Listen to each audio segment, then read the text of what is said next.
Muito bem.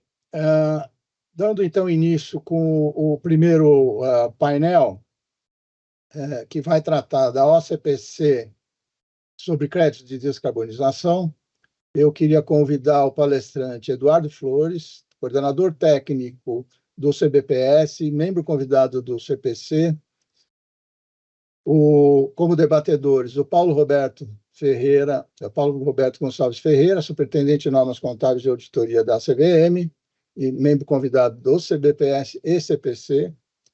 E nós teríamos uma outra convidada que ontem à noite, infelizmente, recebemos uma informação da Cristina Freud Borja Reis, que é a subsecretária de Desenvolvimento Econômico Sustentável da Secretaria de Política Econômica do Ministério da Fazenda, que devido à provável votação hoje do projeto de lei do mercado regulado de carbono, ela não conseguiria participar, porque foi chamada, portanto, para esse acompanhamento. Então, desejou a nós um sucesso no evento. Nós vamos depois, junto com todo o material e os vídeos do seminário, disponibilizar uma apresentação que ela nos enviou, uma rica apresentação. Então, de qualquer forma, agradecemos e desejamos sucesso lá no projeto a Cristina. E eu queria, então, agora convidar para moderar esse painel a Daniele de Freitas Torres, vice-coordenadora técnica do CBPS, membro do Comitê Permanente de Sustentabilidade do Glenif Glass, e passar, portanto, a palavra a Daniele para dar sequência. Muito obrigado. Muito obrigada. Vocês me ouvem bem? Então, tá bom. Obrigada, pessoal. Bom, primeiramente, bom dia a todos. Meu nome é Daniele Torres, como comentado, sou vice-coordenadora técnica do CBPS e membro do Comitê Permanente de Sustentabilidade do Glenif Glass. É uma honra enorme moderar este painel hoje com o palestrante Eduardo Flores, que é coordenador técnico do CBPS e membro do CPC, e também o debatedor, senhor Paulo Roberto Gonçalves Ferreira, superintendente de normas contábeis e de auditoria da CVM, membro convidado do CBPS e CPC. A discussão que faremos com estes destacados painelistas, ela se refere à orientação técnica OCPC 10, créditos de descarbonização, que se encontra em fase de minuta, né? E é um tema especialmente caro em tempos em que ESG é pauta praticamente perene nos periódicos, notícias, artigos acadêmicos e que tem crescente atenção por parte dos órgãos de governança das organizações. Portanto, torna-se imperativo e primordial que realizemos uma discussão como a que foi proposta.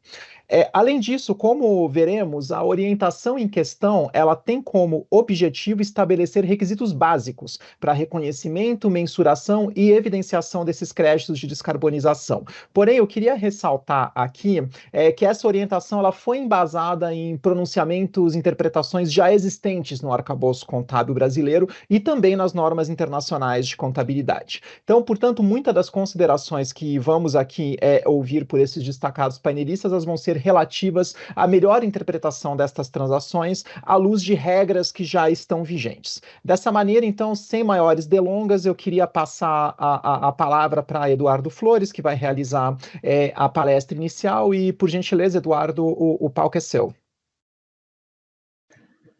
Muito obrigado, Daniele. Bom dia. Vocês conseguem me escutar bem?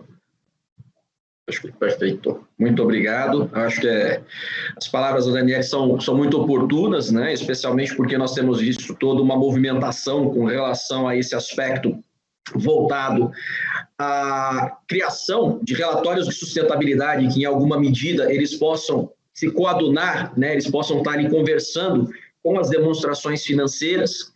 E esse documento, em especial, que nós vamos apresentar alguns slides, ele foi fruto de uma coalizão de trabalho, né? Ele não é fruto de uma percepção ou de percepções individuais, na verdade ele é fruto de uma reflexão conjunta, tanto entre reguladores, entidades participantes de associações de classe, representantes dos auditores independentes e também da academia. E a função central dessa orientação é exatamente estabelecer critérios básicos, né, para que as políticas de sustentabilidade possam conversar com as políticas contábeis. De sorte que nós não tenhamos um diapasão em que aquilo que é dito nos relatórios de sustentabilidade não guarda nenhuma correlação ou verossimilhança com aquilo que se estabelece dentro dos relatórios financeiros. Então, esse documento ele vem numa esteira bastante relevante de possibilidade para que se tenha uma percepção clara de que, uma vez que uma entidade ela decida trabalhar com créditos de descarbonização, seja por uma alta imposição, ou seja por uma imposição decorrente até mesmo da criação de um mercado regulado, que se tenha com clareza a percepção de como é que isso vai afetar as demonstrações financeiras, né? Pensando em dois pressupostos fundamentais que nos são muito importantes dentro da relação da informação contábil, seja ela para a regulação dos mercados de capitais, seja ela para a regulação dos mercados de crédito, né? Pensando aí nas duas figuras centrais dos principais usuários da informação contábil, que é a comparabilidade, né? Acho que uma das piores coisas que podem existir do ponto de vista do uso da informação financeira é a ausência de comparabilidade, aquilo que nós usualmente chamamos de diversidade prática, né? Pensando aí nas duas figuras centrais eu acho que tem. E dentro desse contexto geral, né, a ausência de previsibilidade de como um determinado elemento vai se comportar nas demonstrações financeiras. Então, pediria, por gentileza, a projeção do deck de slides, só para... Então, conforme dito anteriormente, foi formado no segundo semestre de 2022, né, um grupo técnico composto pela Abrasca, pela MEC, BNDES, Banco Central, CVM, Conselho Federal de Contabilidade, o IBRACON, e a Bracônica, Associação Brasileira dos Contadores de Energia Elétrica, do setor de energia elétrica, né? Qual foi a ideia central? Nós percebemos ali que existia uma diversidade prática na forma de se tratar, especialmente os ativos decorrentes de crédito de carbono, e esse tratamento, né, ele precisava de alguma maneira ser respectivamente uniformizado, né, a fim de que situações iguais não fossem respectivamente reportadas nas demonstrações financeiras de forma diferente. É bem sabido que não existe por parte do IFRS hoje, da IFRS Foundation, do IASB, propriamente dito, uma normativa, né, um documento sobre Carbon Offset, Carbon Accounting Offset.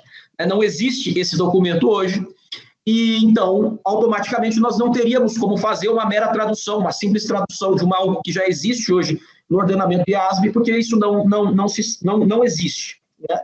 Então, qual foi o conceito ali, a pedra angular que nós estabelecemos?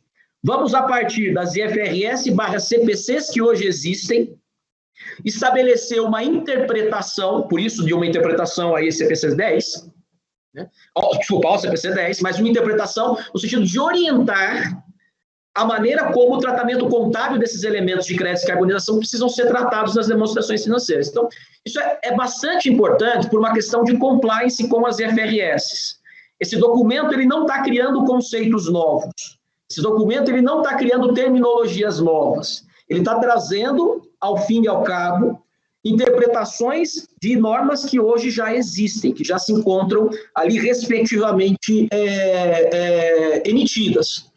Um outro ponto importante também de ressaltar é a ampla participação de várias entidades ao longo da construção desse documento, né? Isso se deve bastante por uma preocupação por parte do grupo técnico e do CPC de legitimar esse documento, né? Não seria muito estranho, por exemplo, se agora com o documento posto, finalizado, em fase de audiência pública, começassem a surgir questionamentos que entidades que participaram do processo de elaboração não fizeram ou não levantaram durante esse processo, né? Então, isso é bastante relevante para a gente, tanto o aspecto de não criar conceitos novos, assim como o aspecto da ampla participação por parte dos agentes que tiveram envolvido no processo.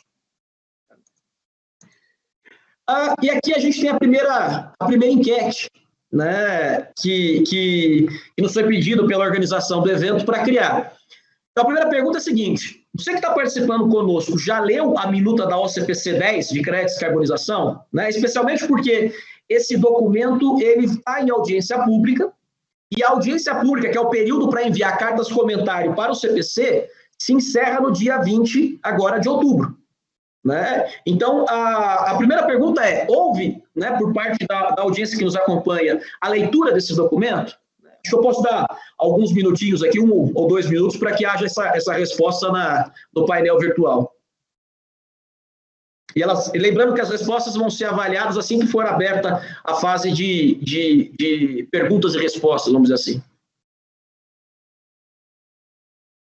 Então, objetivo e alcance aqui do documento: reconhecer, mensurar e evidenciar os créditos de descarbonização e suas decorrências nas demonstrações financeiras, tá?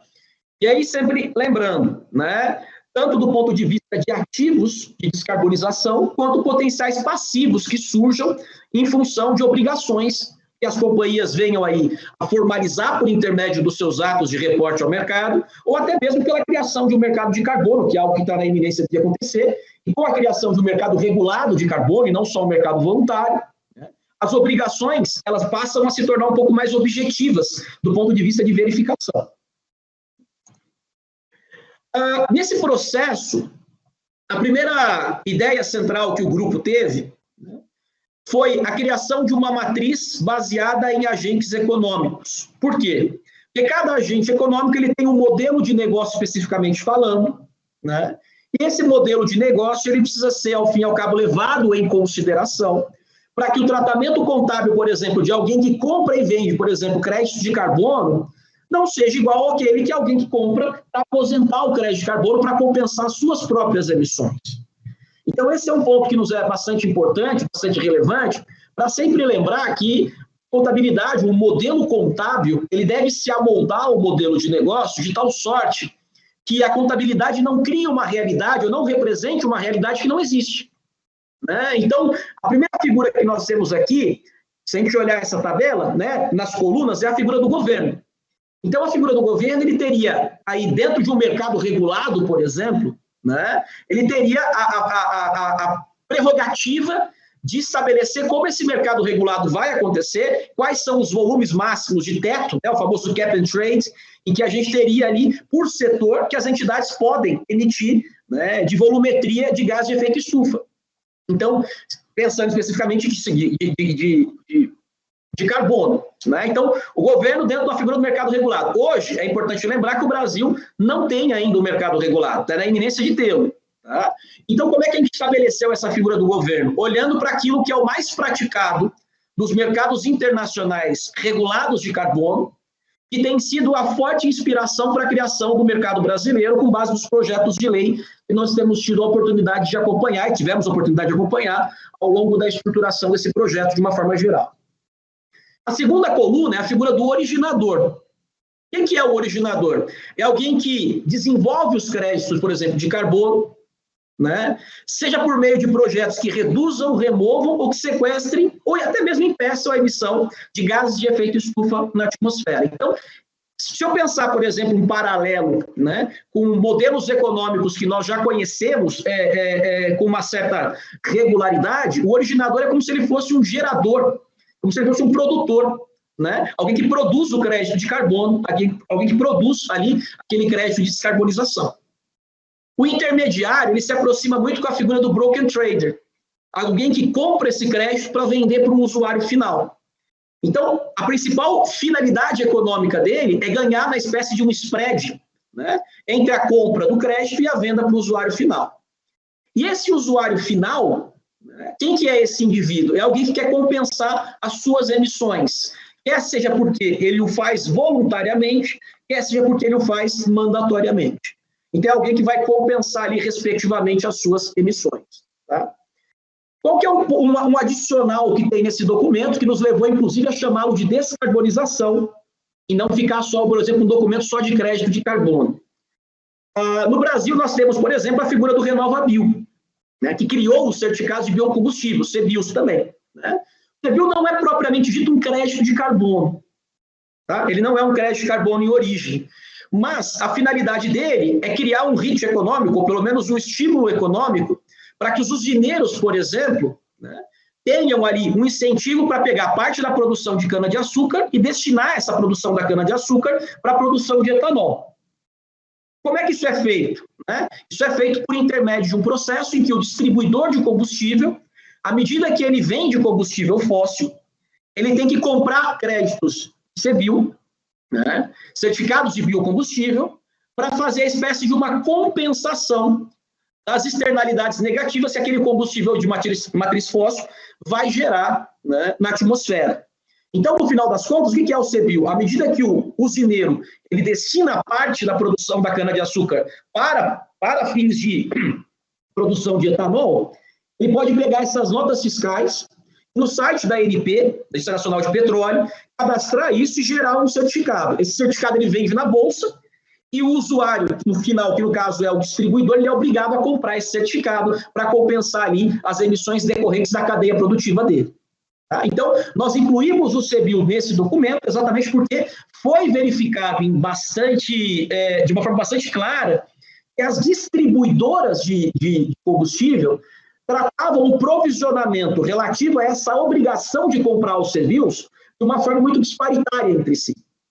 Então, a razão que nos levou a incluir esse documento foi muito no sentido de tentar também estabelecer de uma forma clara diretrizes para que as empresas que operam com CBIO possam saber como tratar contabilmente, né, esses elementos.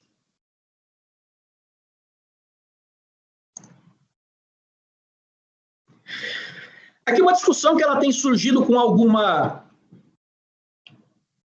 recorrência, né? Que é o fato, por exemplo, de já nessa OCPC 10 ter sido incluída uma seção dando orientações de como tratar a parte contábil de um mercado regulado.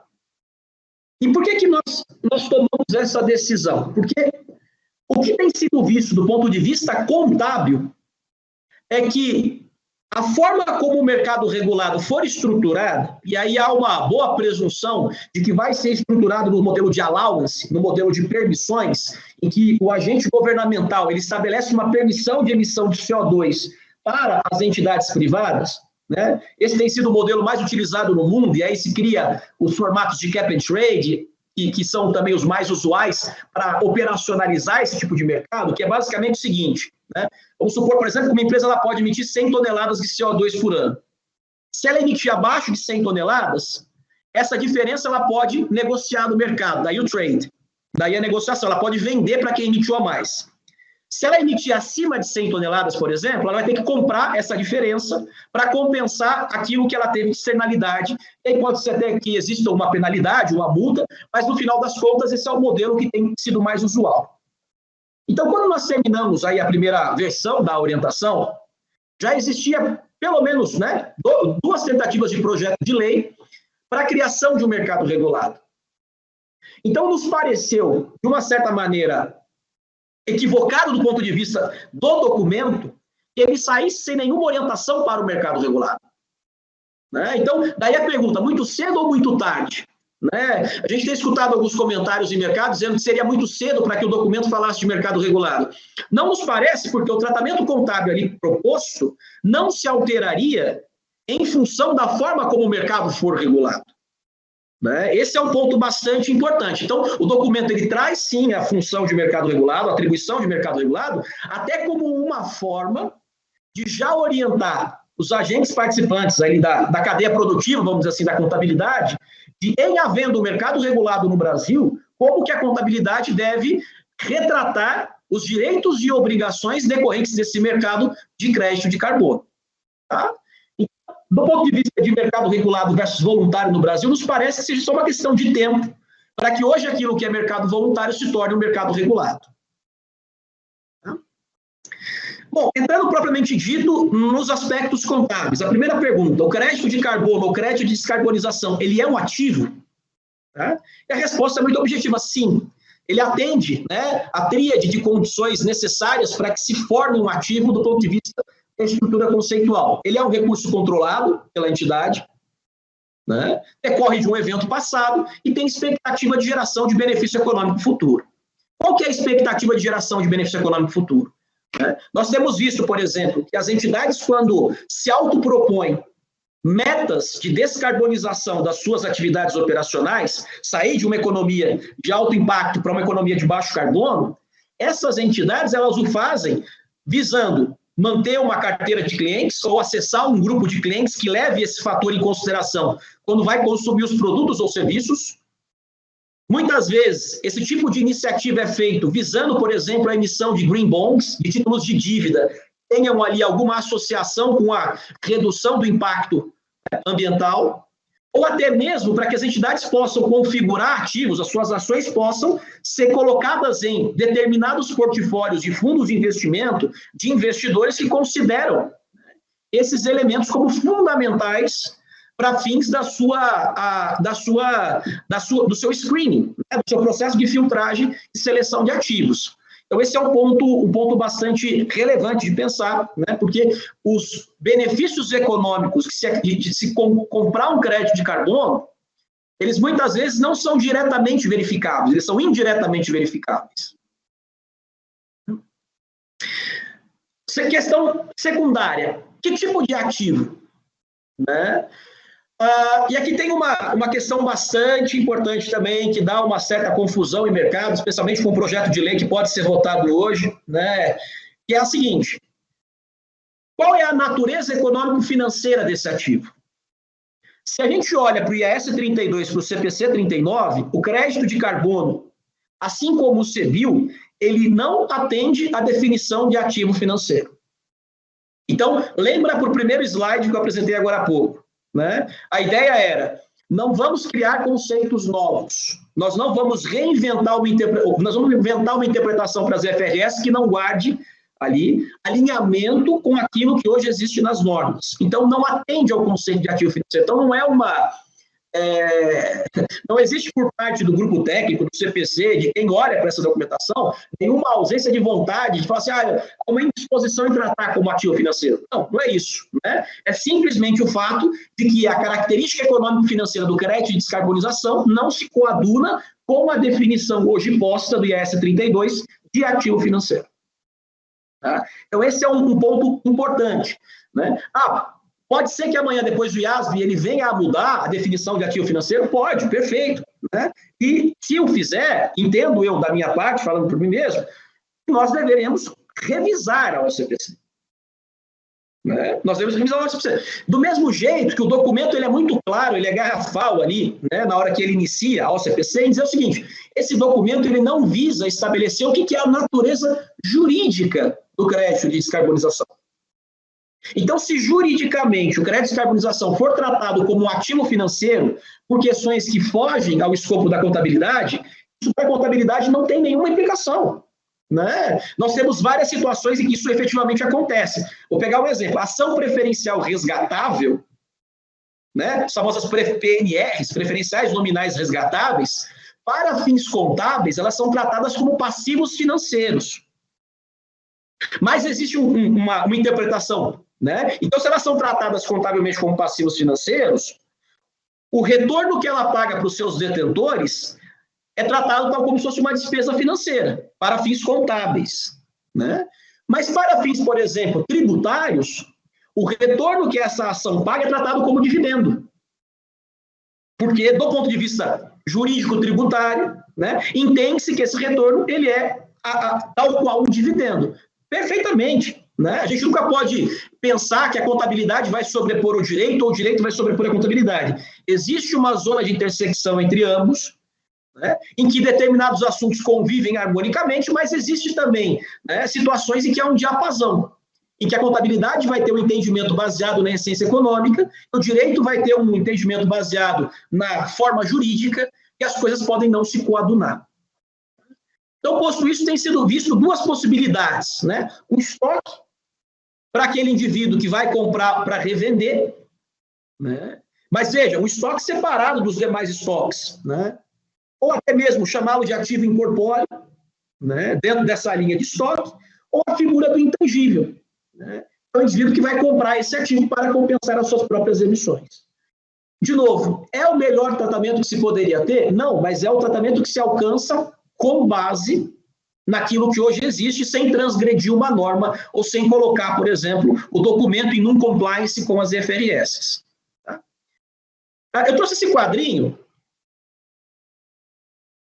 porque eu achei ele interessante, né, sobre a natureza jurídica dos créditos de carbono ali em alguns países ao redor do mundo, né, em 2023. A gente vê, por exemplo, que muitos países eles não definiram a natureza jurídica do crédito de carbono. Né? China, por exemplo, a própria União Europeia, a Índia, Rússia, Japão, Alemanha, Indonésia, né? Ou seja, eles estão ali como indefinidos. Os Estados Unidos, por exemplo, estabeleceu que o crédito de carbono é uma commodity. Né? É uma commodity. Em ser uma commodity, seria interessante, até do ponto de vista de mensuração de estoque, porque ele pode ser mensurado pelo valor justo. Tá? Mas você pega, por exemplo, o Japão, não definiu a natureza jurídica, mas a visão predominante é de que eles devem ser ativos intangíveis. Né? A Índia também segue ali o mesmo entendimento. O que eu acho interessante nessa tabelinha? Que nenhum país está dizendo que é ativo financeiro. né? Isso eu acho bastante interessante porque mostra que o cuidado que o grupo teve para propor essa orientação levou em consideração, inclusive, aquilo que tem sido feito no exterior. Né? Então, esse é um ponto relevante de reflexão, né? Para não parecer que foi tomada uma alternativa, foi tomada ali uma perspectiva, escolhido um caminho, né? Absolutamente descolado daquilo que tem sido feito no exterior. E aqui a segunda pergunta, né? A segunda pergunta aqui para a nossa enquete, que vai ser comentada daqui a pouco. O crédito de carbono, ele é um instrumento patrimonial ou um direito contratual de receber caixa, ativos financeiros, ou até mesmo um contrato que proverá ao seu detentor o recebimento de instrumentos patrimoniais? Então, as respostas elas vão ser apresentadas logo que tiver a conversa, né, o debate após a apresentação.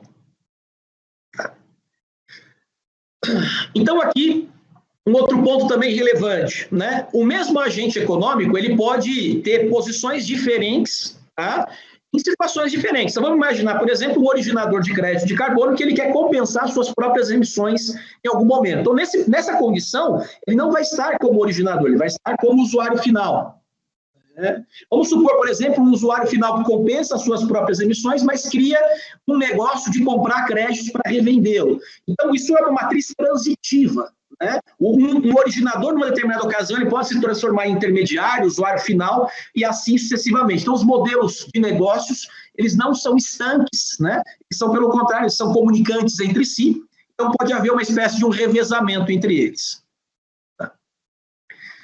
Bom, esse quadro é praticamente a síntese da proposta de contabilização que está estabelecida no documento. Né? Então, o originador... Esse originador, que ele vai comercializar o crédito de carbono, né? Qual que é o reconhecimento inicial dele? Ele vai reconhecer como estoque, porque ele está gerando um produto para vender, né? Por analogia. E o que vai compor esse estoque? O custo, respectivamente formado pelos gastos incorridos, né? Para gerar esse estoque. Então, se ele gastou, por exemplo, no processo de reflorestamento, né? O que ele gastar com o reflorestamento, os valores que ele gastar para certificar que essa área tem produzido determinada volumetria de redução de CO2 na atmosfera, os gastos que ele tem, por exemplo, de certificação para validar esse crédito de carbono com as entidades validadoras, né? A própria auditoria, que muitas vezes é necessária, tudo isso vai compor esse custo. E aí, quando ele realizar a venda desse crédito, né? Ele vai poder fazer o cotejo da receita decorrente dessa venda, ok? Da receita decorrente dessa venda, vis-à-vis, né, os custos que ele teve para formar o produto que foi vendido. Então, um processo muito parecido com o processo de manufatura, o processo de custeio, né, de contabilidade de custeio que nós estamos acostumados. O intermediário, aqui a compensação / aposentadoria no originador é a mesma coisa para o usuário final. Então, eu vou comentar o intermediário, depois vou comentar o usuário final, fica a mesma coisa para o originador. Esse intermediário, quando ele compra para revender, né, automaticamente, do ponto de vista de relevância da informação contábil, manter esse estoque a custo parece não fazer muito sentido, porque se ele compra, o gatilho para a venda é o valor de mercado. Né? Se ele compra para revender, como se fosse uma trading mesmo. Né? Então, qual que é o ponto central? Ele pode mensurar esse estoque ao valor justo deduzido dos custos de venda. Né? Isso é uma previsão, porque ele é um broker trader, ele atende essa previsão no CPC de estoques e automaticamente ele mensuraria valor justo. A figura do usuário final, que vai comprar o crédito para compensar as suas emissões. E existe uma dicotomia. Qual que é a dicotomia? Se o crédito que ele está comprando é para compensar o processo produtivo antes do produto dele estar acabado, vamos pensar, por exemplo, uma montadora de veículos, né? Se ela está comprando para compensar as emissões do processo de produção, a proposta do documento é tratar isso pelo valor de custo como se fosse um insumo da produção. Correto? Como se fosse um insumo da produção. Então, ele faz parte do processo produtivo. Né? Agora, se eu estou comprando, por exemplo, para compensar atividades administrativas, eu quero compensar, por exemplo, né, as emissões que eu tenho do meu escritório. Isso não está mais vinculado ao processo produtivo, isso não seria tratado mais como um insumo, ele passaria a ser tratado como uma despesa, nesse contexto, mas antes de ser despesa, ele viraria um intangível. Tá? Ele viraria um intangível e seria amortizado, né, para o resultado. Por que isso é importante? Porque a geografia do resultado ela muda. Né? No caso, por exemplo, do estoque, ele desceria para a DRE como CMV. No caso, por exemplo, do intangível, ele desceria para o resultado como despesa de amortização desse intangível. E aí a mesma regra vale quando o intermediário, o originador, estiverem na condição de usuário final. Tá? Aqui entrando propriamente dito, né, no RenovaBio, eu já comentei um pouco de como é que funciona ali a figura do CBio, né? Seria algo bastante parecido do ponto de vista da estruturação, né? Então, eu teria lá hoje o originador, no caso, o usineiro, que gera para negociar, né? Assim como o intermediário, que compra para revender. Né? No caso, né, de ambos, trataria como estoque, uma rubrica distinta dos seus demais estoques, para não fazer confusão. Mensuração inicial pelo valor justo, menos despesas para venda. Né? O originador manteria isso por custo e o intermediário mensuraria subsequentemente pelo valor justo. Tá? No caso do consumidor final, a mesma estrutura anteriormente já comentada, exceto agora que o distribuidor aqui, a distribuidora de combustível, ela vai ter um passivo. Né? Um passivo, o que é esse passivo? Né? Como é que é feita essa conta? Estabelecida essa obrigação para que as entidades que distribuem combustível fóssil, elas façam ali a compra do CBio. Então, ela pega, a cada mês, ela vai olhar quanto que ela vendeu, né, de combustível fóssil, vai apropriar e fazer uma estimativa de quantos créditos de CBio ela precisaria comprar para compensar essas vendas que ela fez, multiplicar pelo valor de mercado do CBio, o CBio é tratado em mercado ativo, né, na B3, inclusive, isso daria uma estimativa de provisionamento mês a mês. Né? Chegando no final do ano, em que ela recebesse a conta de fato da ANP de quantos créditos ela precisa comprar, ela ajusta essa provisão e posteriormente baixa isso quando fizer a aquisição dos créditos de biocombustível, né, certificados de biocombustível, para respectivamente compensar a venda ali das suas emissões. Tá? Ponto importante agora, já encaminhando para o final, que é na figura do mercado voluntário. Né? Essa discussão não é uma discussão que nasceu no CPC, essa não é uma discussão que nasceu no Grupo Técnico, é uma discussão que tem sido vista internacionalmente. É a seguinte, quando uma empresa ela se auto-impõe a meta de ser net zero, por exemplo, né, de emissão zero, compensar tudo aquilo que ela emitir, ou quando ela se impõe metas, né, de redução de impacto socioambiental. Então, se eu estou me impondo um compromisso, né, em que momento esse compromisso ele deixa de ser algo que está só no mundo das políticas de sustentabilidade, ele passa a ter de ser algo que vai afetar também as políticas contábeis, e se é um compromisso, né, isso pode ensejar a formação de um passivo. Tá? Então, o documento ele se debruçou bastante sobre essa ideia, né, da geração de expectativas em terceiros, se debruçou muito sobre essa figura, né, de se criar uma provisão, um passivo, em que momento isso deveria acontecer? Por duas razões muito objetivas. Primeiro, porque a gente não, né, sabe que o passivo não é um penduricalho em que a gente coloca lá qualquer tipo de obrigação, então tem que tomar um cuidado muito grande com isso. Simultaneamente também, né, porque se as entidades estão assumindo compromissos publicamente, em algum momento isso vai implicar, né, saídas de caixa, diminuições de recursos financeiros, para que esses compromissos possam ser efetivamente honrados, ainda que sejam voluntários. Tá? Então, o documento entrou muito nessa figura do passivo no mercado voluntário, para que nós pudéssemos ter ali uma reflexão muito justa, muito amadurecida, né, da existência ou não e em que momento desses passivos. E um pouquinho antes da gente publicar ali a versão final do documento, o IASB ele produziu um staff paper, né? Eu não sei se todo mundo tem visto isso, mas a IAS 17, a norma de provisões, né, ela tem sido revisitada, especialmente no contexto de obrigação presente. E foi produzido um staff paper por parte do IASB, né, especialmente focando em alguns elementos decorrentes de políticas de sustentabilidade. Tá?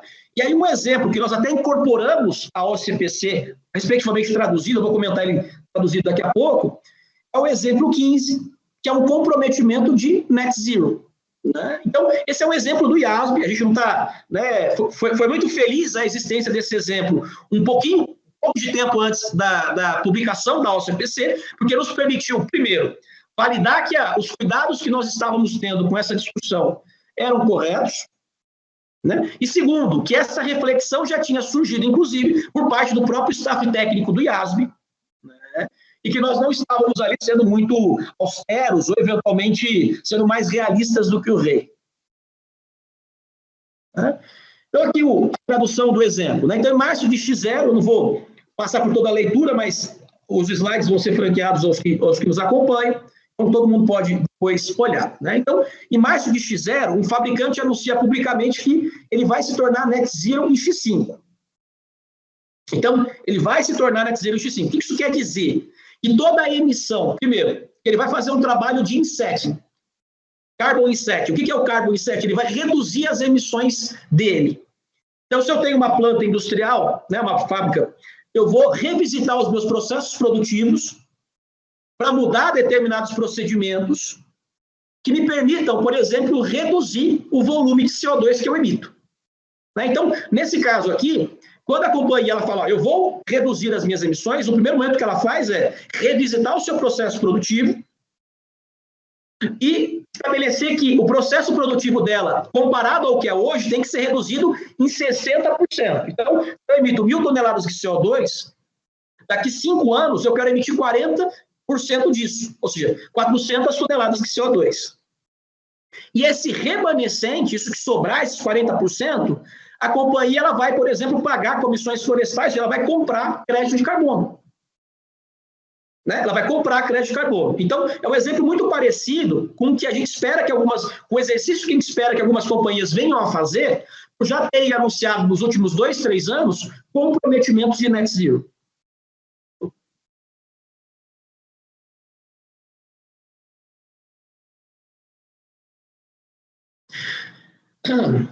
Então, aqui é um primeiro ponto importante. Né? Esse aqui é só um racional do que foi conduzido lá por parte do time técnico do staff, né, do IASB.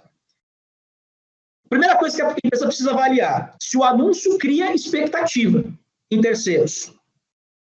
Né? Se ele cria expectativa em terceiros. O que é criar expectativa em terceiros? Eu dei alguns exemplos anteriormente. Consumidores, credores e investidores. Né? Esse é um ponto importante. Né? Automaticamente, o que é interessante lembrar também? Que essas melhorias que a empresa vai fazer na fábrica, essas melhorias, elas são orçamento de capital. Isso não é um passivo, ou seja, qual vai ser o lançamento contábil, por exemplo, dos investimentos que forem feitos para que a fábrica tenha menos emissões? Você vai debitar o teu ativo fixo, imobilizado, e vai creditar seu caixa, ou eventualmente creditar o passivo, né, tomar dinheiro emprestado para fazer esses comprometimentos. Então, não existe um passivo por conta dos investimentos que vão ser feitos na parte, né, de ativos imobilizados. Isso já é bastante antigo, tem até um exemplo de um filtro, de uma chaminé, né, na norma de passivos e provisões e tudo mais. Então, isso já está lá. Tá?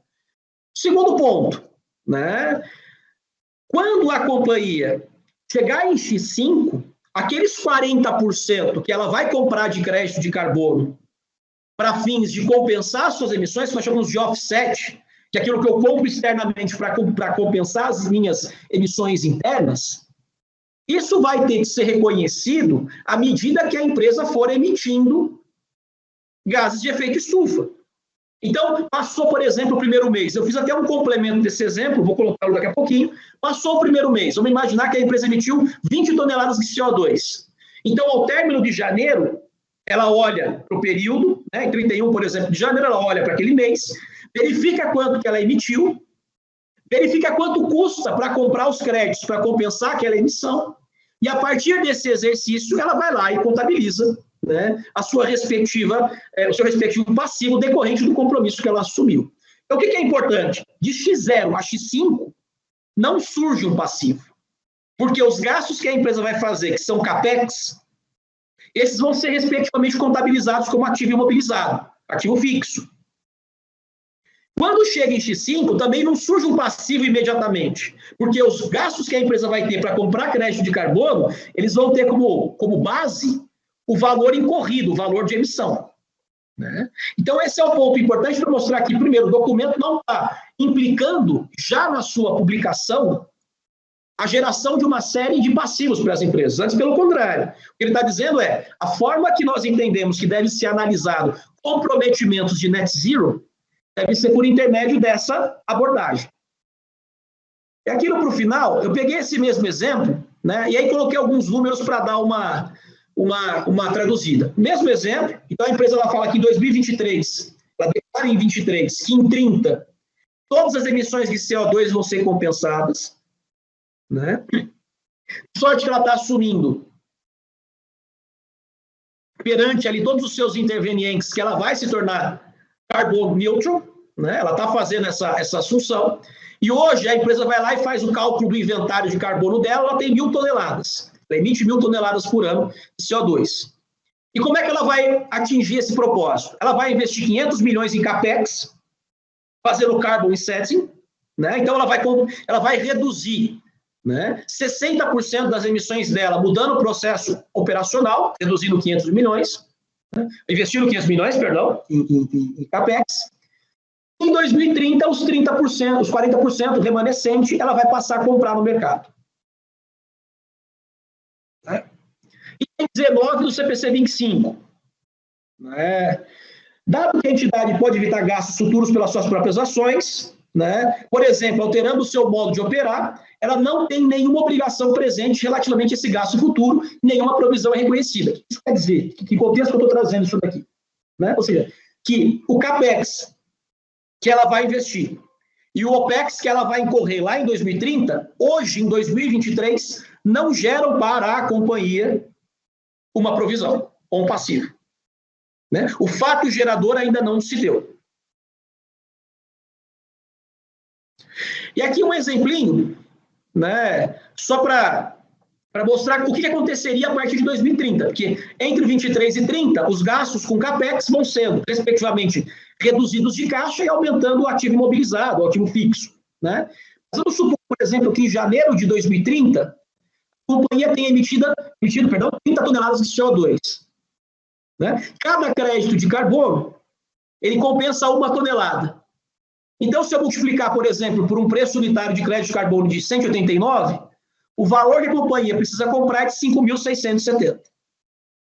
E assim vai acontecendo sucessivamente. Né? Cada período em que ela for, respectivamente, emitindo, ela vai multiplicando pelo preço. Se ela já tiver comprado, o saldo anterior já não vai mais existir. Se ela não tiver comprado, ela vai ter que pegar o saldo anterior e multiplicar pelo preço atual, para atualizar, né, o quanto ela de fato espera que seja a melhor estimativa de saída de caixa.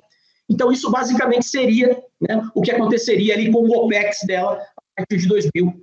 Acho que é basicamente isso.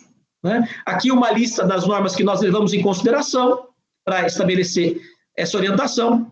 Né? E muito obrigado pela gentileza. Excelente, Eduardo, obrigado a você. Eu acho que um conteúdo técnico bastante esclarecedor e, ao mesmo tempo, demonstra uma certa, digamos, complexidade na aplicação. E, nesse sentido, eu queria chamar aqui os resultados da enquete 2, se a organização puder colocar em tela, porque eu acho que para a gente que não está, digamos assim, tão habituado com toda essa mecânica que você brilhantemente aí explicou, gera uma certa ambiguidade, né, em termos da interpretação da própria pergunta. Então, se você puder rapidamente comentar esse resultado e especialmente esclarecer essa pergunta à luz do que foi explicado, a gente agradeceria. Não, perfeito.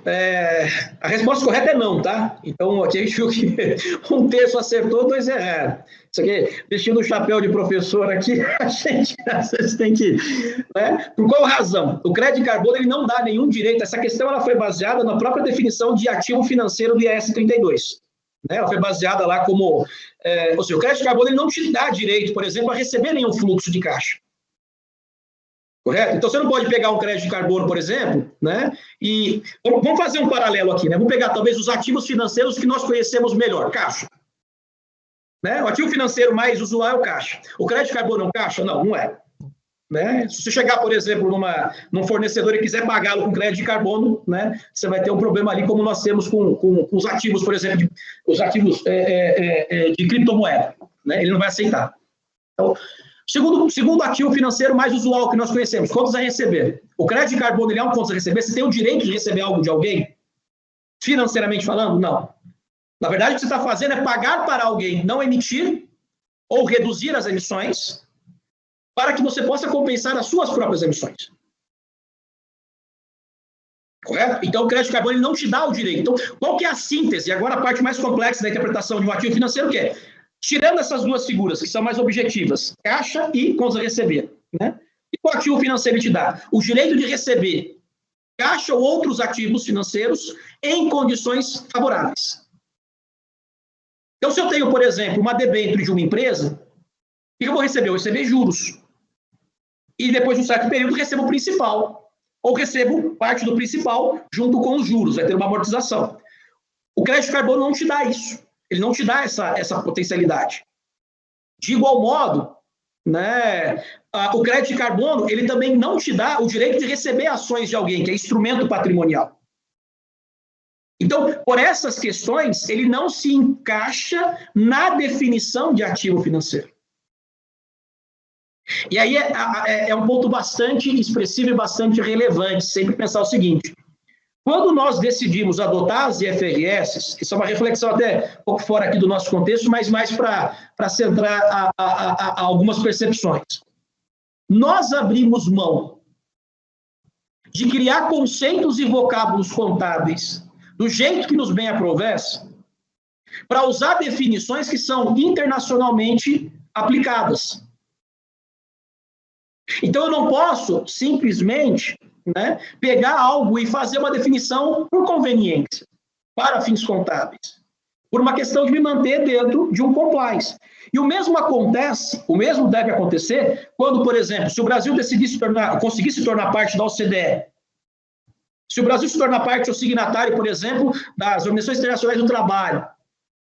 Quando acontece isso, o que está acontecendo? A gente está admitindo em ambiente nacional, na nossa jurisdição, que a forma de interpretar determinadas situações vai estar moldada por um conceito previamente existente. Então, isso é bastante específico. Essa questão, ela diz o seguinte: dada a definição de ativo financeiro, o crédito de carbono te permite isso? Não. Então, se eu não estou conseguindo enxergar isso, duas coisas que eu preciso fazer: revisitar a definição de ativo financeiro e entender melhor a estrutura dos créditos de carbono. Então, acho que é basicamente isso.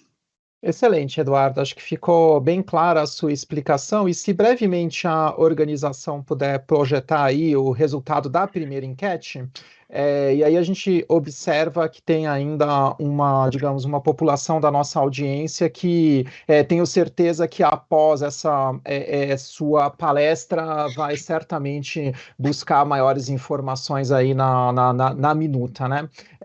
Mas excelente, Eduardo. Muito obrigada pela palestra, pelas enquetes e por sua participação. E com isso, eu queria passar a palavra para o senhor Paulo Roberto, que ele vai agora fazer um debate também nesse sentido e os comentários que ele vem a agregar sobre o tema. O palco é seu, por gentileza. Obrigado, Daniele, obrigado, Haroldo, e todos os organizadores desse evento clássico no mundo contábil, né? E os amigos e amigas aqui de outros fóruns, né?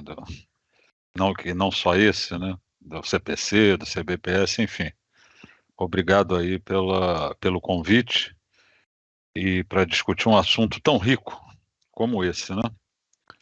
A primeira coisa que a gente, após essa apresentação do professor Eduardo Flores, a gente fica com a certeza absoluta de que sempre tivemos no caminho certo, tá certo? Ou seja,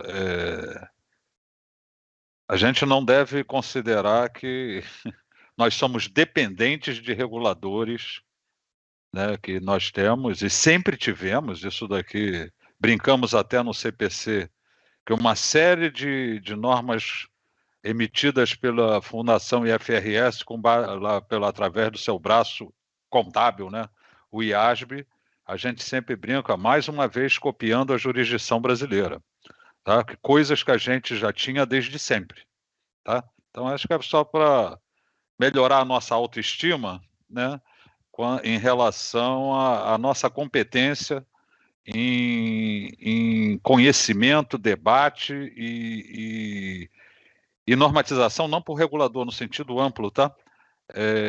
De normas contábeis. Então, esse é um ponto. E aqui, sendo mais objetivo, que embora eu tenha sido agraciado com um acréscimo de 50% do meu tempo, isso passa rápido, né? Então, eu queria destacar alguns pontos, né, que o Eduardo muito bem comentou, que eu acho que é uma referência para o nosso dia a dia. Primeiro, a questão do fluxo, né, de como é que a gente trabalhou para definir quais seriam as políticas contábeis aplicadas a cada agente. E aí é uma coisa que eu sempre chamo para reflexão.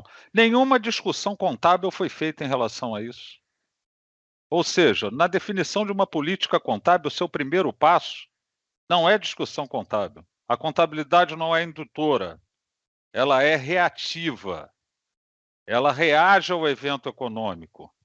Então, o que é que nós procuramos identificar claramente? Os agentes e qual é o modelo de negócio de cada um desses agentes.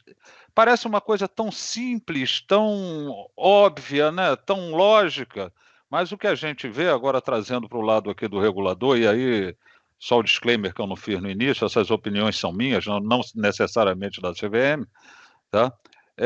É o que a gente vê que aonde reside o conflito da substância econômica sob a forma jurídica, né? Ou seja, o nosso primeiro elemento de análise é o evento econômico. Após entendido, né, e dissecado esse evento econômico, a gente vai fazer o seu enquadramento no que se refere a reconhecimento, mensuração e, consequentemente, depois as divulgações necessárias desse evento econômico. De novo, então a gente ouve muito por aí discursos de que a contabilidade está interferindo no negócio. Nunca! Isso é falso, isso é uma assunção falsa, tá? Ou seja, o evento econômico que a contabilidade olha, ele é olhado enquanto evento econômico. Eu não induzo a nada, eu reajo ao evento econômico. Então, isso é um ponto que eu gosto sempre de frisar, né? Então, você vê aí que foi através dessa condição que parece lógica, né, que foi que a gente desencadeou todo esse trabalho aí, que eu não me lembro agora, mas deve ter 100 e tantas páginas, né, da OCPC 10, então tudo partindo de uma lógica muito simples e natural, é até intuitiva, tá? Um outro ponto é em relação eu vou chamar aqui do passivo ambiental, tá certo? Que ele pode ser autoimposto, né? No caso de você criar obrigações, né, não formalizadas, né? Ou imposto por um terceiro, né? Vamos dizer, algum regulador, né? Seja de mercado regulado, enfim, que impõe uma certa coisa, que é uma obrigação legal, tá? Então, isso daqui é interessante, porque, e não é crítica, é um fato. Vocês vão lembrar, talvez alguns mais antigos, como eu, que aqui na nossa jurisdição a gente tinha lá os princípios fundamentais de contabilidade, enfim, e tinha um que era muito caro para nós, aqui na jurisdição brasileira. Vocês vão lembrar do famoso princípio da confrontação das receitas com as despesas e os períodos contábeis. Não é que as normas hoje que a gente tem não contemplem isso, tá? Elas sempre no seu, mas deixou de ser falado, né, nesse princípio, com essa terminologia, e aqui mostra quão importante isso é, né? Quando a gente está falando de passivo ambiental, e olha como é importante os conceitos, né, e a teoria, né? Está falando desse passivo ambiental, a primeira coisa a gente tem que descobrir aquele elemento básico, fundamental, que é o fato gerador. Qual é o fato gerador? E quando ele acontece? Qual o momento que ele acontece? Então, usando os exemplos que o Eduardo muito bem comentou, e isso é um problema de inconsistência que a gente viu nas empresas aí, em relação ao CBio, por exemplo, tá? Quando é que você começa a criar, né, lá no distribuidor, né, de combustível fóssil, essa obrigação de adquirir CBio? Quando o carro para lá na bomba e você está enchendo o tanque dele com gasolina. Não é no momento que você vai comprar o CBio. Até porque esse custo de aquisição, essa obrigação de adquirir CBio, acaba sendo um insumo de produção. Isso vai integrar custo que deve ser confrontado com a receita para ter a sua primeira margem, a margem bruta, né? Então, o custo da produção é a gasolina comprada, mão de obra, gastos indiretos de fabricação e CBio. Tá? Então, é para demonstrar essas questões, ou seja, tem impacto no custo, né? E aí é uma coisa importante, separar o que é o passivo, eu vou chamar aqui de passivo ambiental. O passivo ambiental do que é a aquisição do ativo que tem um único objetivo, um único modelo de negócio. Qual é? Eu vou chamar aqui de liquidar, tá? Liquidar aquele passivo ambiental. Só tem essa função. Você vai pegar, ao final, quando você for compensar, você vai confrontar o seu passivo em quantidades lá, o passivo representando a quantidade, né, a obrigação naquele momento de liquidar, né,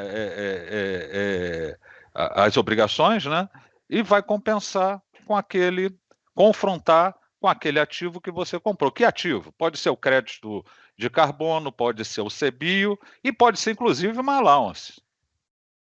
Tá? Ou seja, separa isso, porque quando a gente está falando do passivo ambiental, é aquilo que eu sempre brinco, né? O acessório acompanha o principal. O que quer dizer? Se você está incorrendo em gasto, como o Eduardo muito bem falou, no processo produtivo, e esse gasto está incluído no processo produtivo, todo o racional dele entrar em estoque e depois ser apropriado a custo. Então, por quê? Porque ele está vinculado a um processo produtivo. Segundo passo, não, esse passivo, a contrapartida desse passivo está vinculada que eu estou querendo, a minha política é de compensar as emissões dessa nova fábrica que eu estou construindo, durante o processo de construção, tá? Então, onde faz sentido você colocar isso? Como um custo da imobilização em curso. Agora eu não tenho identificação ou eu estou querendo compensar as emissões da minha área administrativa, área comercial, etc. Resultado direto. Então, sempre que a gente for pensar de aonde eu lanço a contrapartida, penso, o acessório acompanha o principal. Quem é o principal? É o evento econômico. O que você... Tá? Então, eu estou aqui repisando alguns pontos que eu acho muito relevante e por isso eu citei a questão do princípio, né, da confrontação da receita com as despesas dos períodos contábeis. Tá?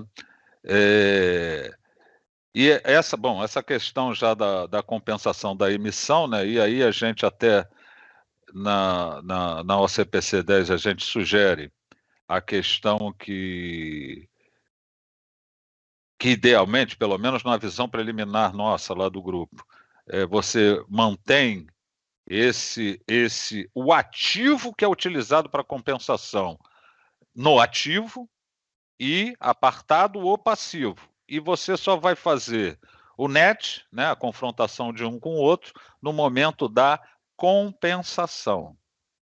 para isso ficar evidenciado de forma clara nas demonstrações financeiras. Uma outra coisa que eu brinco também, a demonstração financeira, quando você olhar, ela tem que falar. Tá? Você tem que olhar e saber exatamente quais são os modelos e ações, né, previstas na gestão de ativos, de passivos, enfim. Então, por isso a gente assume algumas posições de manter. Quanto é que você faz? Você vai baixar quando compensar. Tá? Outra coisa que o Eduardo também comentou, que eu acho importante repisar aqui, é a questão desse passivo ambiental, né? Da obrigação não formalizada do mercado voluntário. Foi uma discussão bastante acalorada lá no grupo, né? E o Eduardo já comentou muito bem, é sério, cuidado com o discurso.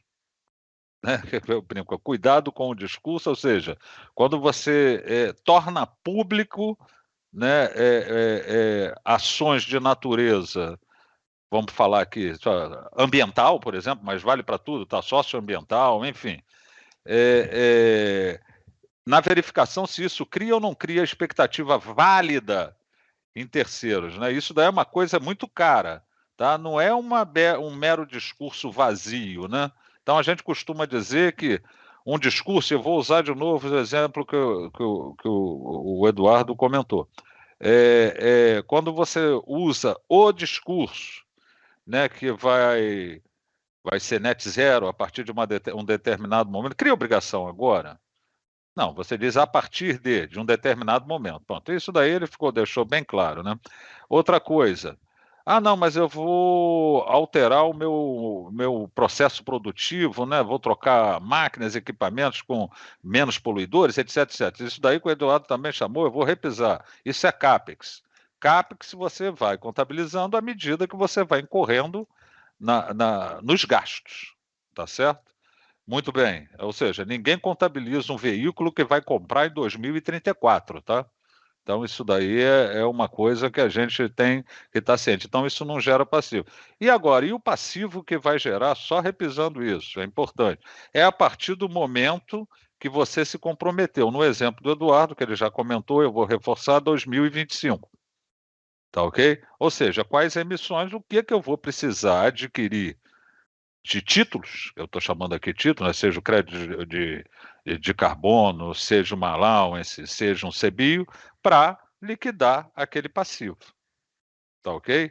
Então, isso daí eu acho que é muito importante. Então, o passivo vai surgir lá. E outra coisa, uma declaração ela precisa ser suficientemente detalhada. Primeiro, para criar expectativa válida, né? Se você não está dando uma declaração dessa e não sabe como vai fazer, ou seja, não tem uma declaração assim, um indicativo, né, de quanto de CAPEX que você pretende gastar, qual seria o seu projeto da reformulação, né, do seu processo produtivo lá da fábrica, tal, período X, eu vou fazer esse investimento, aquele tal, até porque para o usuário, né, poder até acompanhar para ver se você está performando de acordo com aquilo que você planejou, isso daí é uma coisa muito vazia. Né? Ou seja, será que isso é capaz de gerar expectativa válida? Eu sempre brinco, tem algumas coisas assim, ó, se eu falar aqui agora, todos nós que estão participando desse painel vamos receber um reajuste de 5.000%. Já vi que o Haroldo pegou a calculadora para calcular lá um reajuste salarial, já percebi, né? E como os demais devem ter feito. Eu não acabei de falar. A partir de 2082, já largaram a calculadora. Tá? O tempo, por exemplo, é um indicador que ele corta a expectativa válida. Tá certo? Então, essas coisas, ou seja, criar expectativa válida não é um discurso ao vento. Precisa estar estruturado, precisa realmente demonstrar que você está imbuído naquele compromisso. Tá? Então, esse é outro ponto também que eu gosto de usar exemplos ilustrativos, né? Que eu acho interessante. Uma outra coisa que eu acho importante também aqui, não sei se eu ainda tenho tempo. 2 minutos, dá tempo. potencial conflito, né, entre essa norma e, por exemplo, legislações de um modo geral. Não vou nem falar do PL, que parece que vai ser oferecido à votação hoje, né, o PL 412, tá? Mas o fato é, de novo, a gente tem um compromisso legal, inclusive, tá? Através do processo de convergência, né? Da prevalência da substância econômica sobre a forma jurídica. Normalmente os dois andam juntos, mas sempre que não andarem, o privilégio, né, o que deve ser atendido é a substância econômica ou essência econômica, que é determinada pela característica econômica do evento qual se pretende retratar, tá, de forma fidedigna, tá? Então, ou seja, se por algum motivo, e todos eles meritórios, né, se quiser dar uma roupagem diferente, eu até brinco, né, aqui internamente na CVM, o que a gente vê, a gente não disse o que é o crédito de carbono, a gente disse o que não é. Tá certo? O que nós falamos é o seguinte, né? Não é um ativo financeiro.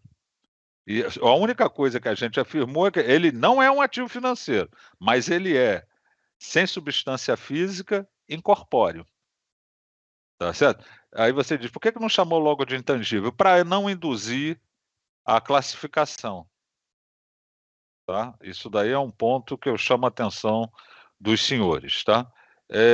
Eu acho que eu já estourei o tempo aqui, então, para permitir o debate, eu agradeço a todos aí e estou aqui à disposição para a gente discutir. Muito obrigado.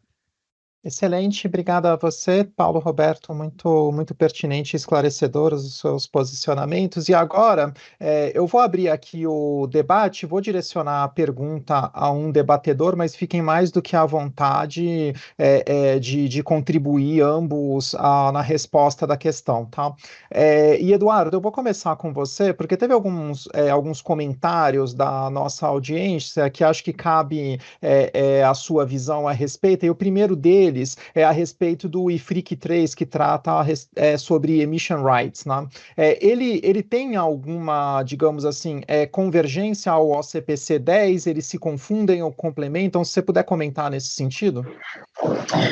Bom, obrigado, Daniel. A pergunta é bem interessante, né? E a gente criou até uma seção na OCPC 10, chamada ETS, contabilização para o usuário final.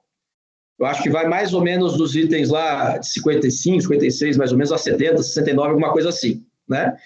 Explicando as 3 metodologias de contabilização que nós temos verificado, né, com relação a essa questão do ETS. O IFRIC 3, ele foi revogado em 2005, tá? Ele é de 2003, se eu não me engano, foi revogado em 2005. Por que ele foi revogado? Porque ele causava um mismatch accounting. Né? Então, vamos imaginar que uma entidade ela recebe, por exemplo, de uma agência governamental o direito de emitir X toneladas de gases de efeito estufa. Como é que ela contabilizava originalmente isso? Um ativo, em contrapartida, um passivo, uma subvenção governamental. Qual que era o mismatch que causava? Bom, então, originalmente, isso tudo entrava no balanço a valor justo na mensuração inicial. Ato seguinte, a mensuração subsequente, ela sofreu um problema. Por quê? O passivo ficava a valor justo, né? E o ativo ficava concessório. Então, você tinha lá uma movimentação de uma oscilação. Então, por isso ele deixou de existir. Então, aqui explica isso no documento. Aí depois explica também o Government Grant, que é uma evolução desse formato, em que tenta se corrigir essa abordagem. E depois a gente explica o Net Liability, né? Que é a ideia de você fazer uma junção das duas posições e apresentar só o saldo líquido. Então, a OCPC 10 ela não se confunde com o IFRIC 3, porque o modelo que ela adota para fins da contabilização é o Government Grant.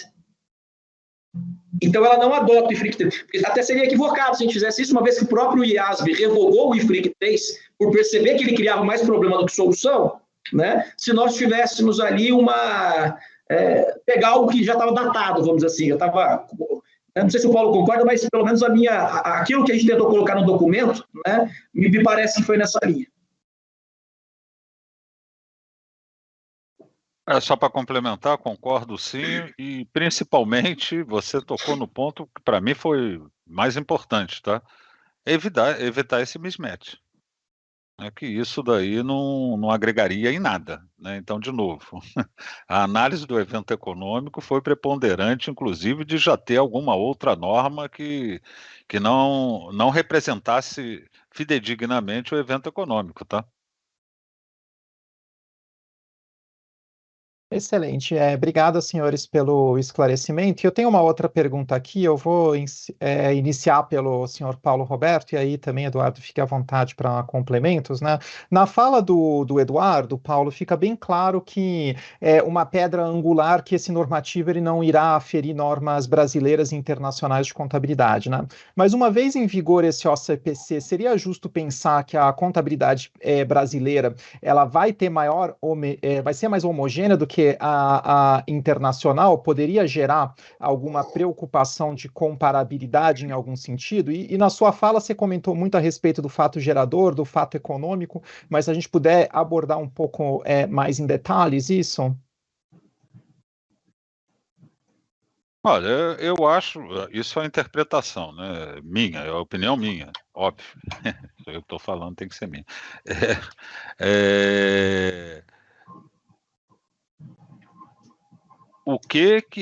Qual é a métrica para analisar, para se criar uma política contábil que vai gerar com o produto final o reconhecimento, a mensuração e, consequentemente, a divulgação? Qual é a métrica? É a análise do evento econômico. Então, se os eventos econômicos ao redor do mundo guardam as mesmas características do nosso ambiente aqui, da jurisdição brasileira, né, que é o objeto da OCPC 10, eu não tenho menor dúvida de que haverá consistência se influenciada, se pautada no evento econômico, sem levar questões em consideração. E eu estou partindo da presunção que esse evento econômico seria similar ao redor do mundo, tá? Apartando de questões jurídicas, de questões societárias, de interesses outros que não da fiel caracterização do evento econômico à luz das normas hoje disponíveis, tá? Então, a minha opinião é que, pautado nisso, né, que não teria divergência em comparação entre jurisdições, não, tá? Excelente, Paulo. Obrigada. Quer algum comentário, Eduardo?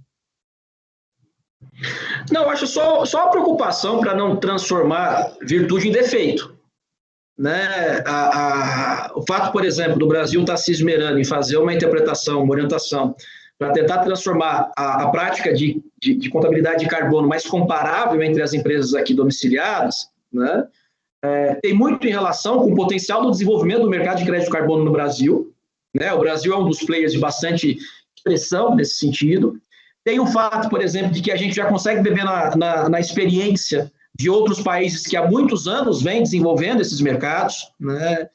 Então, a questão de se ter, por exemplo, e aí até pegando um pouco daquela tabelinha que eu coloquei, ao tratar como estoque, ao tratar como intangível, né, a gente não está quebrando comparabilidade com o que tem sido feito lá fora. Porque o que a gente não tem visto lá fora é alguém tratar como ativo financeiro. O que a gente não tem visto lá fora é alguém tratar, por exemplo, como ativo biológico. Né? Então, no final das contas, esse esforço que está sendo feito, acho que tem a ver com a própria posição que o Brasil tem com a relação e a criação de um mercado regulado de carbono. Né? E segundo, a gente sabe, por exemplo, que quando nós tomamos a decisão de adotar as FRS aqui no Brasil, fizemos mediante a adoção para livros individuais. Então, quando alguém está fazendo a sua programação orçamentária para os próximos 2, 3 ou 4 anos, me parece, se eu tivesse sentado na condição de diretor executivo de uma empresa, que eu gostaria de saber quais são as implicações tributárias e societárias, por exemplo, decorrentes de um determinado tipo de mercado. Então, a comparabilidade com o mercado brasileiro sempre tem que ser tomada levando em consideração que a gente harmonizou as normas nacionais com as normas internacionais. né? E aí eu não vejo necessariamente um problema ou uma criticidade em se ter maior comparabilidade aqui, respectivamente, olhando para fora. Uhum. Perfeito, até porque, como na sua própria fala, num eventual posicionamento internacional, né, é a tua visão também que isso pode ser repensado e como refletido nas práticas contábeis brasileiras, né? E aqui eu queria fazer talvez uma colocação já um pouco mais a reboque, não só especificamente do OCPC, mas de todos os esforços, né, que vêm sendo realizados, porque nas falas dos senhores acho que fica claro a necessidade de uma integração de informação contábil e informação de sustentabilidade, né? E acho que como uma pergunta final aqui para os senhores, como vocês veem, né, a existência de diversas práticas de sustentabilidade para essa harmonização com a informação contábil, né? E de que maneira os esforços que SSB e CBPS vêm fazendo nesse sentido podem contribuir para que, digamos, o link, a ponte entre esses dois universos se torne mais claro e mais benéfico ao investidor. E aí eu deixo os senhores escolherem, talvez, senhor Paulo, se você quiser começar com esse comentário.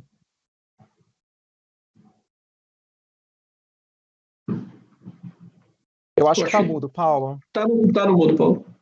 Desculpa. Vou começar a questão desse link aí, né? É uma coisa interessante, desde o seu início, e hoje ainda a gente vê, né? Tem uma discussão de que as normas do SSB são normas contábeis, né? Tem uma visão disso, e não são. Se fosse a própria Fundação IFRS não precisaria criar um board novo, o ISSB, tá? Emitiria pelo IASB, tá certo? Agora, é óbvio que elas têm uma interseção em algum momento, tá certo? Até porque, a quem se destina essas normas contábeis emitidas pelo IASB e pelo ISSB? É o mesmo público-alvo, né, previsto pelos dois braços, tá certo? E se destinam a quê? Tomada de decisão de investimento. Então, tanto é que a gente, no ISSB, trabalha, e aí é uma expressão que leva, a meu ver, ao raciocínio de que a norma contábil, porque a gente usa a materialidade financeira. Tá? Então, isso já deve... então isso é norma contábil. Não é. Tá certo? Agora, é óbvio, né? Ela trabalha o quê? Riscos e oportunidades em relação, ao final, a geração de fluxo de caixa de curto, médio e longo prazo. E as demonstrações contábeis, exceto se você usar um benchmark histórico, né, e projetar o futuro, né, ela tem uma limitação, a meu ver, temporal, que ela permite uma visão de curto e um médio prazo, né? Não que o passado vá se reproduzir, né? Mas com uma inferência como base no passado. Isso é uma visão minha. Então, o ISSB ele vai permitir fazer uma modelagem de riscos e oportunidades de maior espectro. Eu fiz um exemplo ontem aqui conversando, é igual, por exemplo, um produtor de soja, né? Aí vai apresentar a demonstração do final do período dele agora, atual. Nossa, é excelente. E historicamente tem sido excelente, tá certo? Fluxo de caixa maravilhoso, o preço da commodity estava lá em cima, eu fechei excelente negócio, uma receita maravilhosa, um resultado maravilhoso, um fluxo de caixa maravilhoso, maravilha. E aí a gente olha no relatório de sustentabilidade que diz, olha, que daqui a 5 anos, é a previsão que essa área aqui tem um aumento de 10 graus na temperatura, que provocará seca e vai tornar o ambiente impróprio para a produção de soja. Aonde está esse risco? Como é que eu faço essa modelagem desse fluxo de caixa futuro? Ou seja, eu posso estar distribuindo com base na contabilidade sempre. Eu sou um cara otimista, né? Posso estar distribuindo 100% do lucro hoje e amanhã eu quebro, porque eu não vou conseguir mais produzir soja. Eu estou dando um exemplo assim, parece drástico, mas é uma coisa como uma coisa interage com a outra. Opa, perdão. E esse conceito de um horizonte de tempo maior e como a questão ambiental impacta, obviamente, em algum momento, a questão contábil, financeira, tá? Tá bom, isso é a minha visão. Eduardo, Excelente. por favor. Muito rapidinho, eu concordo, e acho que a tendência, se a gente olhar para uma questão até de taxonomia, bem brevemente, porque eu sei que a gente está aqui já nos finalmente, né? Relatório de sustentabilidade de um lado, relatório financeiro do outro, parecem muitas vezes desconexos. Paulo deu um exemplo de, olha, aumentou 1 ou 2 graus Celsius na temperatura global, o que isso afeta o teu modelo de negócio? Mas se você subir um degrau para cima, né, você vai saber que tanto o relatório financeiro quanto a sustentabilidade, eles estão dentro de um mesmo gênero, de uma mesma família, chamado de relatório corporativo. Então, qual que é o grande ponto? E aí, desde a época do relato integrado, né, que tem uma adesão muito forte no Brasil, a gente não pode contar duas histórias para o mesmo fato. Correto? Não faz sentido isso. Independentemente se eu estou falando de relatório managerial reporting, relatório da administração, se eu estou falando, por exemplo, de press release, um dos grandes problemas para o desenvolvimento dos mercados de crédito e capital é a assimetria informacional. Correto? Então, uma das coisas que gera assimetria informacional, alguém saber mais do que o outro, alguém não se dá a conclusão, tudo, prejudica, no longo prazo só prejudica.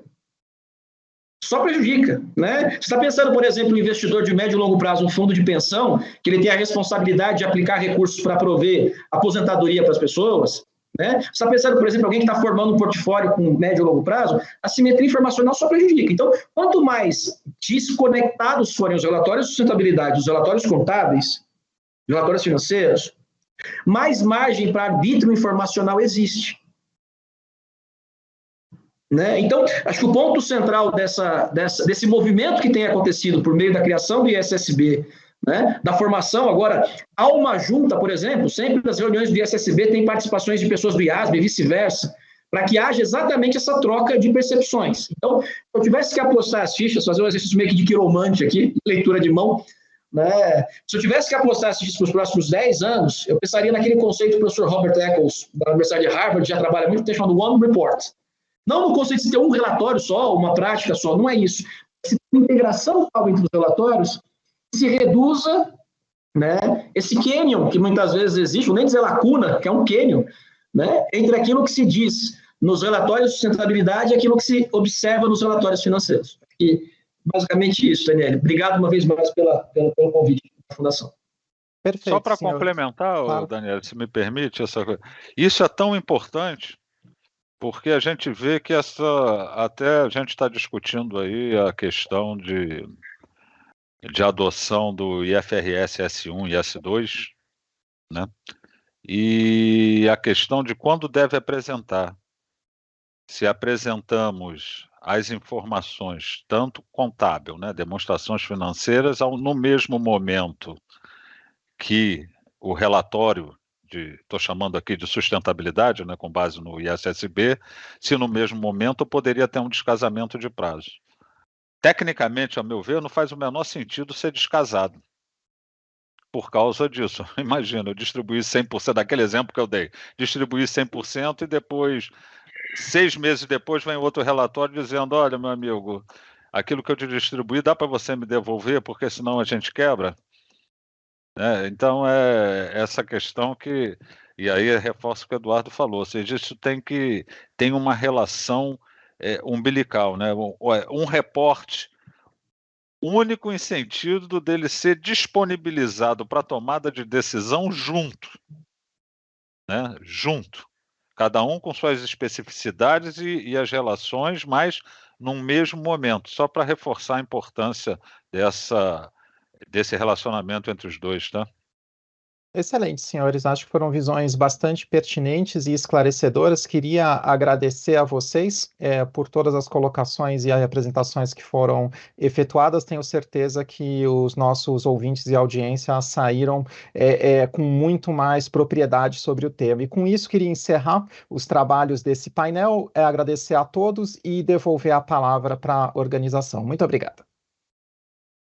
Muito bom, muito obrigado, Flores, Paulo, Dani. Acho que esse assunto tem tudo para continuar e precisa, a gente viu muito bem aqui as enquetes. Lembrando que as perguntas que não conseguimos responder agora durante o evento, nós vamos passar para os palestrantes e depois tentar disponibilizar isso no site da Fundação.